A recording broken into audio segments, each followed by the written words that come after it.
everyone, welcome in science class. Today we will continue our chapter that is changes around us. इसमें हम reversible और irreversible changes के बारे में पढ़ चुके हैं. Now there is two terms that is expansion and contraction. ठीक है, this is the last topic of this chapter. तो आज हम इस एक्सपेंशन और कॉन्ट्रैक्शन के बारे में पढ़ेंगे इस चैप्टर के अंदर कि ये क्या होते हैं. Okay, so as you know that matter exists in three states. जो matter है आपका तीन states में मिलता है, that are solids, liquids and gases. In solids, particles are very close to each other and cannot move. In liquids, particles are loosely packed and are free to move within the liquid. And in gases, particles are very far away from each other and can move to any distance.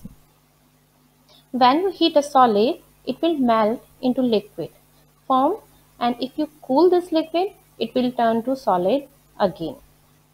When we heat a substance, its particles gain energy and start moving away from each other. This is called expansion. Okay, expansion क्या होता है आप जानते हैं. जो कोई भी substance है आपका थ्री स्टेट्स में आपको मिल सकता है. मैटर की थ्री स्टेट्स होती हैं, सॉलिड, लिक्विड एंड गैस.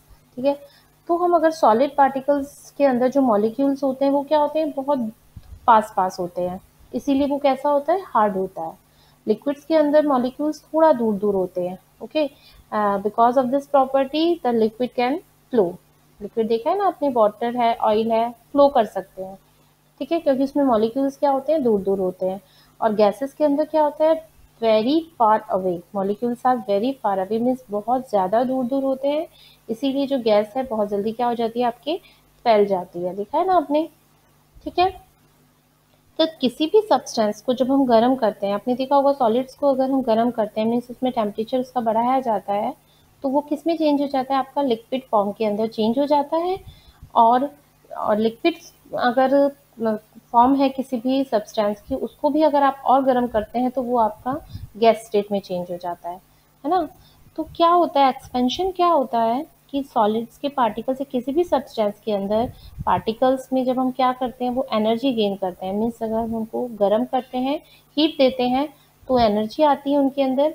उससे क्या होता है, उनके जो पार्टिकल्स हैं वो थोड़े कैसे हो जाते हैं, दूर हो जाते हैं, जिसकी वजह से क्या होता है, एक्सपेंशन होता है. उनकी फॉर्म चेंज हो जाती है और इस फिनोमेना को ही हम क्या बोलते हैं, एक्सपेंशन. ठीक है, तो हमने देखा होगा डेली लाइफ में भी हम बहुत सारे ऐसी चीज़ें करते हैं जहाँ पर इसका एक्सपेंशन का यूज़ होता है. लाइक आपने देखा होगा कभी when it is difficult to open a bottle of jam with a metal lid. ठीक है, जब भी आप जैम की बॉटल होती है या सॉस की बॉटल होती है या कोल्ड ड्रिंक्स आप पीते हैं उनकी बॉटल्स होती है, कई बार उसको ओपन करना क्या होता है, बहुत ज़्यादा हार्ड होता है. ठीक है, the lid is heated gently. तो आप उसमें क्या करते हैं, लिड मीन्स क्या होता है, उनका जो ढक्कन होता है उसको आप हल्का सा क्या करो, गर्म करो. तो क्या होगा, the metal lid then expands and loosen its grip on the bottle and it can be open easily. Okay, तो जो मेटल की जो लिड है वो क्या होगी, एक्सपेंड होगी. उसको गर्म करने के बाद मॉलिक्यूल्स थोड़ा दूर होंगे तो वो लूज हो जाएगी और इजीली आप उसको ओपन कर सकते हैं. ठीक है, इस तरह के एग्जांपल्स आपकी बुक में भी दिए हुए हैं. ओके, तो हम अभी इसके बारे में पढ़ते हैं, what is expansion and what is contraction. Okay, so let's start from your book. We all have seen the tools which are used to dig the soil. ठीक है, बहुत सारे टूल्स आपने देखे होंगे जो सॉइल को डिग करने के लिए मीन्स खोदने के लिए काम में आते हैं. Have you ever seen how the iron blade in these tools is fixed to the wooden handle? आपने देखा होगा किस तरह से वुडन हैंडल के अंदर एक आयरन की ब्लेड फिक्स होती है. दिख रहे हैं आपको ये पिक्चर्स,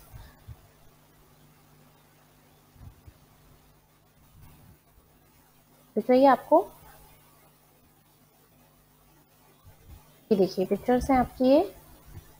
इसमें इस तरह से बहुत सारे टूल्स होते हैं, कुल्हाड़ी है आपके, हथौड़ा होता है, ये तरह से होते हैं. तो ये सब इसमें क्या होता है, ये तो मेटल की ब्लेड होती है, ये दिख रही है ना आपको, दिस इज मेटल ब्लेड. और ऊपर जो है ये आपका वुडन का क्या है, इसमें हैंडल है.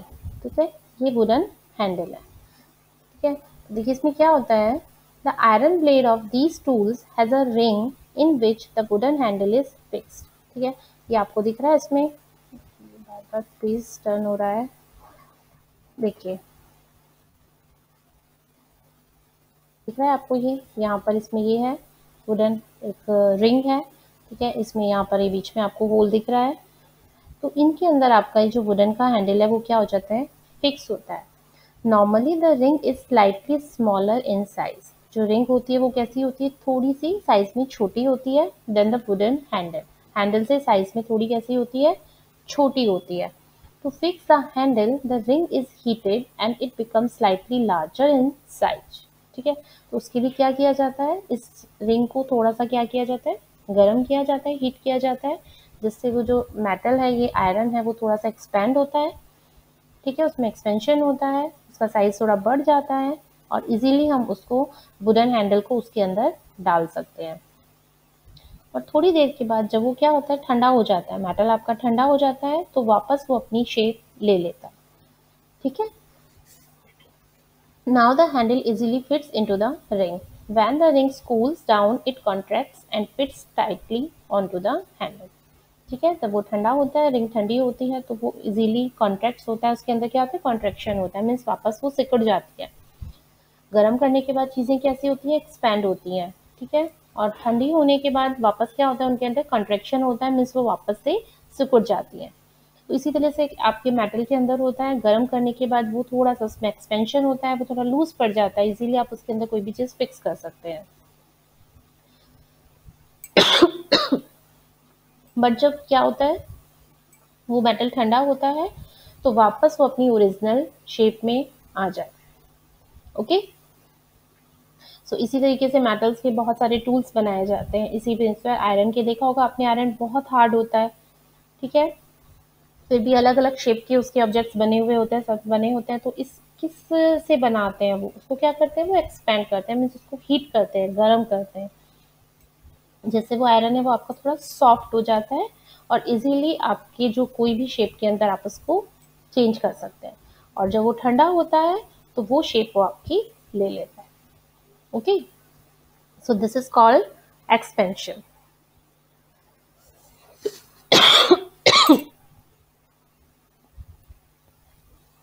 Such a change is also used for fixing the metal rim on a wooden wheel of a car, as shown in figure 6.7. Next page पे आपके एक फिगर दिया हुआ है व्हील का, उसके अंदर है आपका जो वुडन व्हील होते हैं। ठीक है, किसी भी कार्ट के अंदर, गाड़ी के अंदर आपने देखा होगा वुडन के व्हील लगे हुए होते हैं और उसमें सेंटर में क्या होती है, एक रिम लगी होती है मेटल की। तो वो भी आपके इसी तरीके से तैयार की जाती है। मेटल रिम को क्या किया जाता है, थोड़ा सा गर्म किया जाता है, जिससे उसमें एक्सपेंशन होता है और उसको वुडन का जो आपका व्हील है उसमें फिक्स कर दिया जाता है और ठंडा होने के बाद वो उसी की शेप ले लेता है। Okay, so again the metal rim is made slightly smaller than the wooden wheel. On heating, the rim expands and fits onto the wheel.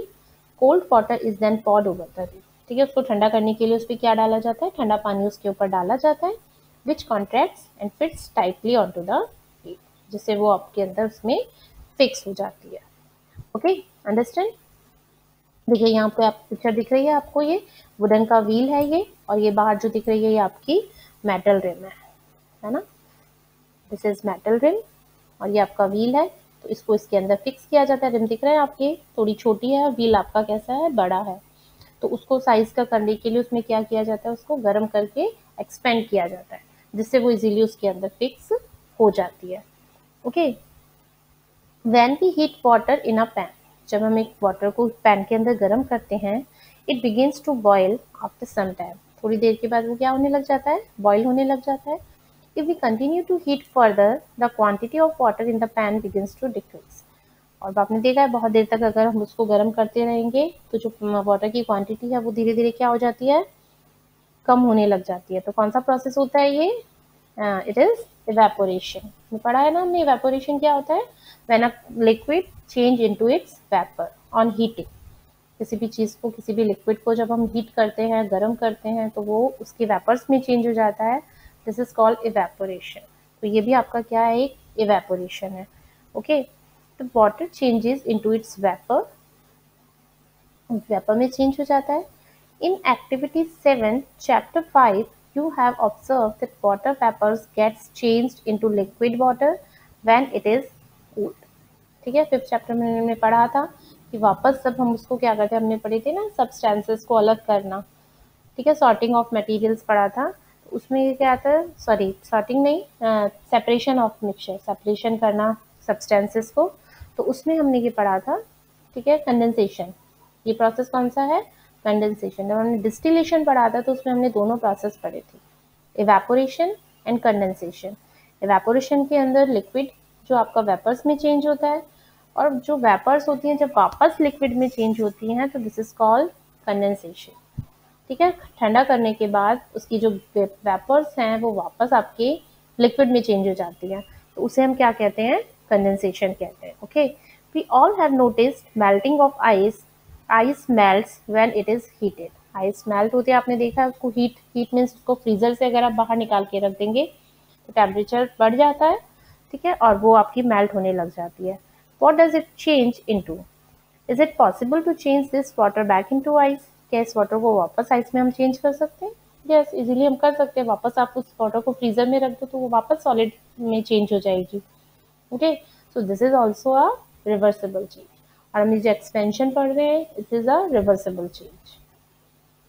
ठीक है, उसको हम गर्म करेंगे तो हम उसको वापस मेटल को अपनी पोजीशन पे ला सकते हैं पहले जैसे, और ठंडा होने के बाद फिर इसकी चेंज शेप है वो आपकी चेंज हो जाती है। इसको वापस आप गर्म करेंगे तो ये फिर से आपके पहले वाली फॉर्म में आ जाएगा। Okay, let us observe some more changes. ठीक है, और भी हम चेंजेस हैं वो ऑब्जर्व करते हैं। देखिए यहाँ पर एग्जाम्पल है activity 7। Take a small candle and measure its length with a scale. ठीक है, एक कैंडल लेनी है आपको और उसकी लेंथ को आप मेजर कर लो। Now fix it at a suitable place and light it. उसको एक सुटेबल प्लेस पर अच्छे से रखकर आप उसको जला दो। Let it burn for some time. थोड़ी देर के अलग हम उसे जलने देते हैं। Now blow out the candle. Candle को क्या करना है, फिर आपको बुझा देना है। And measure its length again. और वापस से उसकी लेंथ को आप मेजर करते हैं। ठीक है, तो क्या होगा, लेंथ बढ़ जाएगी या कम हो जाएगी? यस, लेंथ उसकी क्या हो जाएगी, डिक्रीज हो जाएगी, कम हो जाएगी। क्योंकि क्या होगा, जो वैक्स होता है वो क्या करेगा, हीट, जब हम उसे गर्म कर रहे हैं, कैंडल जल रही है तो मेल्ट होता है वैक्स आपका, तो जो वैक्स है वो मेल्ट होकर नीचे गिरता जाता है, और जो आपकी कैंडल की जो हाइट है वो कैसी हो जाएगी, कम हो जाएगी, डिक्रीज हो जाएगी। Can the changes in the length of the candle be reverse? ठीक है, उसको हम रिवर्स भी कर सकते हैं। ठीक है, उस वैक्स को अगर हम इकट्ठा कर ले तो वापस से हम ये सिप भी कर सकते हैं। Okay, if we were to take some wax in a pan and heat it, can this change be reversed? Yes, वापस से वैक्स लिया हमने, उसको गर्म किया, गर्म करने के बाद वो लिक्विड हो जाएगा, उसको वापस अगर हम ठंडा करेंगे तो वापस से वैक्स फॉर्म में चेंज हो जाता है। So it is a reversible change. Okay, यहाँ देखिए एक्टिविटी है, इसमें बर्नर से आपने इस वैक्स को गर्म किया है और वहाँ ऊपर आपकी ये जलती हुई कैंडल है, दिख रहा है आपको ये वैक्स। जब ये जलती है तो इस तरीके से वैक्स नीचे आ जाता है। बुझने के बाद इस वैक्स को इकट्ठा करके आप वापस से वैक्स बना सकते हो। Okay, so repeat activity 7 with an incense stick. Incense stick means अगरबत्ती। घरों में जलाते हैं ना आप लोगों की, पूजा करते हैं, मंदिरों में अगरबत्ती जलाई जाती है। ठीक है, इंसेंस स्टिक बोलते हैं उसको। इंसेंस मीन्स होती है स्मेल, स्वीट, प्लेजेंट। ठीक है, और स्टिक, स्टिक मीन्स आपको पता ही है। Wait till it burns away completely. ठीक है, आपको वेट करना है जब तक कि वो पूरी तरीके से नहीं जल जाती। What are the changes that occurs in the incense stick? ठीक है, आपको क्या चेंजेस लगते हैं? The stick burns to produce some new material.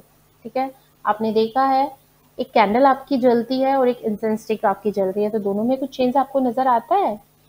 Candle जब बर्न होती है, जलती है, तो आपका वैक्स फॉर्म में ही, मेल्टेड फॉर्म में वो वैक्स गिरता है। ठीक है, बट जब इंसेंस स्टिक जलती है तो आपके जलने के बाद क्या बच जाती है, वो ऐश। ठीक है ना, आपने राख, ऐश जैसा कुछ पाउडर जैसा व्हाइट कलर का रह जाता है उसके नीचे, उसको आप वापस इंसेंस स्टिक में चेंज नहीं कर सकते हैं। So this is a irreversible change. Okay, these are ash and some gases. Gases होती है, उसमें से धुआं भी निकलता है, कुछ गैस भी निकलती है और उसकी ऐश भी बन जाती है नीचे। We can not see these gases but can sense them due to their pleasant smell. वो हमें दिखती नहीं है गैसेस, बट उसकी जो स्मेल है उनसे हम उसको फील कर सकते हैं। Can this change be reversed? क्या ये चेंज रिवर्स हो सकता है? नो, इस चेंज को हम रिवर्स नहीं कर सकते। सो this is a irreversible change. And what about the change which occurred in the matchstick you used for lighting the candle or incense stick? जो मैचस्टिक होती है जिससे आप कैंडल या इंसेंस स्टिक को जलाते हो, उसमें कैसा चेंज होता है?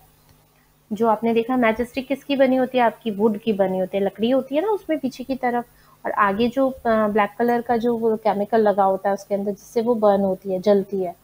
ठीक है, तो उसके अंदर जो चेंज होता है वो कैसा होता है? माचिस आपकी जल गई, उसके बाद वापस आप उसको उसमें चेंज कर सकते हो क्या? नहीं कर सकते। वो आपकी छोटी भी हो जाती है, साइज उसका छोटा हो जाता है, या फिर पूरी तरीके से वो जल भी जाती है, और वो न्यू प्रोडक्ट नई मटेरियल मीन्स ऐश बन जाती है उसकी भी, उसको आप वापस मैचस्टिक में चेंज नहीं कर सकते। सो this is also a irreversible change. Okay, so far we have discussed changes occurring in a given object or its material. What about the changes that occur when two substances are mixed together? अभी तो हमने पढ़ा एक ही substance में उसको गर्म करते हैं, हीट करते हैं या ठंडा करते हैं तो उसमें किस तरीके से चेंजेस होते हैं, बट टू सब्सटेंस को जब हम आपस में मिक्स करते हैं तो भी बहुत सारे चेंजेस आते हैं। तो वो क्या होते हैं? In chapter 4 we dissolve salt in water. Do you think a change occurred in salt or in water? ठीक है, हमने देखा था सॉल्ट को जब हम वाटर में डिजोल्व करते हैं तो चेंजेस होते हैं। यस, सॉल्ट वाटर के अंदर पूरी तरह से डिजोल्व हो जाता है। ठीक है, is it possible to reverse this change? क्या इस प्रोसेस को हम रिवर्स भी कर सकते हैं? यस। ठीक है, इस प्रोसेस को किससे हम कर सकते हैं? किस मेथड के थ्रू हम इसको सेपरेट कर सकते हैं? इवेपोरेशन के through. Okay, wait, in chapter 5 we learned how to separate salt from its solution in water. 5th chapter में हमने पढ़ा ही था, मेथड्स पढ़े थे सेपरेशन के, तो उसमें हमने पढ़ा था कि सॉल्ट को जो है वाटर से हम अलग कर सकते हैं by the process of evaporation. So can we say that the change due to dissolving salt in water be reversed? ठीक है, हाँ, यस, ये चेंज भी कैसा है आपका? रिवर्स है, रिवर्सिबल चेंज है। सॉल्ट को वाटर में डिजोल्व कर सकते हैं और वापस उसको हम निकाल भी सकते हैं उसमें से। पहली ask if you have ever seen curd being set. Curd, दही आप सब लोग के घर में जमाते हैं, मम्मी दही जमाती हैं, उसमें देखा है आपने, मिल्क चेंजेस इनटू कर्ड। जो मिल्क है वो आपका कर्ड में चेंज हो जाता है। ठीक है, बट कर्ड वापस आपका मिल्क में चेंज होता है? नहीं, उसे आप वापस मिल्क में चेंज नहीं कर सकते। सो this is an example of irreversible change. A small quantity of curd is added to warm milk. The milk is stirred and it is set aside for a few hours at a warm place. In a few hours, the milk changes into curd. Can this change be reversed? No, इस change को हम reverse नहीं कर सकते. We find that a few ways to bring about a change in a substance could be by heating it or by mixing it. ठीक है, किसी भी चीज़ को हम गर्म करके या मिक्स करके सब्सटेंस को आपस में हम उनके अंदर चेंजेस कर सकते हैं। We also find that some changes can be reversed while some others cannot be reversed. There must be many other ways of changing things around us. बहुत सारे और भी ways होते हैं जिनसे हम changes कर सकते हैं. It is possible that some of them could be reversed. Thus, changes around us could be grouped as those that can be reversed or cannot be reversed. ठीक है, तो हम सब्सटेंसेस को उनके रिवर्सिबल और नॉन इरिवर्सिबल जो properties है उसके बेस पर ग्रुपिंग उसकी हम कर सकते हैं। So in higher classes you will learn more about the ways in which changes can be made and the way these can be grouped. ठीक है, हायर क्लासेस में आप बहुत सारी और भी जैसे like a physical change, chemical change, man made changes क्या होते हैं, ठीक है, इन सब के बारे में हम हायर क्लासेस के अंदर पढ़ेंगे। ओके, अभी केवल आपके अभी क्या है, reversible change and irreversible changes. और एक्सपेंशन और कॉन्ट्रैक्शन हमने पढ़ा था, किसी भी चीज़ को गर्म करते हैं तो सॉलिड्स लिक्विड सभी में होता है, एक्सपेंशन होता है, और जब वो ठंडी होती हैं तो उनके अंदर क्या होता है, कॉन्ट्रैक्शन होता है। Okay, so this is your chapter. अच्छे से आप लोगों को समझ में आ गया होगा ये चैप्टर। बुक से नहीं भी समझ में आया तो इसको एक बार अच्छे से और वापस से रीडिंग करना, और कोई भी प्रॉब्लम अगर आपको आती है तो उसकी आप मुझसे पूछ सकते हैं। ओके, कॉन्ट्रैक्शन और इसकी एक्सपेंशन की जो डेफिनेशंस है कल वो मैं आपको नोट्स के साथ भेज दूंगी, उसे आप अपनी नोटबुक के अंदर लिख लेना। Okay, so This is all for today. In the next class I will explain you the question answers. Book exercise जो है इस चैप्टर की हम नेक्स्ट वीडियो के अंदर मैं आपको एक्सप्लेन कर दूंगी. Okay, till then goodbye and take care.